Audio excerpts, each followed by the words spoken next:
నమస్తే సారు. ఇన్ని రోజుల నుంచి బోర్ ఖరాబ్ అయితే ఎప్పుడు ఖరాబ్ అయితే అప్పుడు కలరాజు సార్ చెప్పినప్పుడల్లా బోర్ రిపేరింగ్ చేపిస్తూనే ఉన్నాడు. ఇక బాగా రోజుల నుంచి కలరాజు ఎన్ని బోర్ పెట్టినప్పటి నుంచి సార్తో ఒక్క ఫోన్ కాల్ చేస్తేనే వెంటనే రిపేరింగ్ చేస్తాడు. ఈ ఎండాకాలం వర్షపడతలేదు, రిపేరింగ్ కి కూడా బాగా లేన్లు ఉన్నాయి, ఏమనుకోకమ్మా అంటే సార్ చెప్తే సార్ మాట విని మేము ఆగినాం.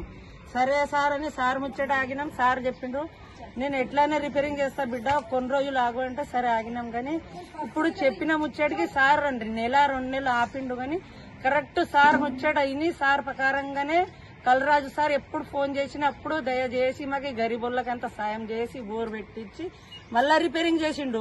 రిపేరింగ్ చేసినా కూడా మాకు అందరికి వడకట్టుకి బుద్ధి రావాలా, రిపేరింగ్ కాకుండా సార్కి ఫోన్ చేయకుండా మేము అందరు కాపాడుకోవాలా. మా వాడకట్టోళ్ళు అందరు బుద్ధితోని జ్ఞానంతోని ఉంచుకోవాలా. 1 గంట 2 గంటలు 2 గంటలు బోర్ నడిపించుకోవాలా. తాపకి ఎవరు పడితే ఎవరు పెట్టుకోవద్దు.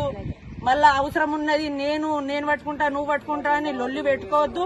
సార్ ముచ్చట రావద్దు, సార్ పేరు తీయొద్దు. సార్ మాట విని రూల్స్ ప్రకారం బోర్ అట్లా సార్ ఎట్లా చెప్పినప్పుడు 1 గంట 2 గంటలే ఉంచుకోవాలా. ఎవ్వరు ఆగం చేయొద్దు ఈ వాడకట్లా. మళ్ళా రిపేరింగ్ కాకుండా చూసుకోవాలా.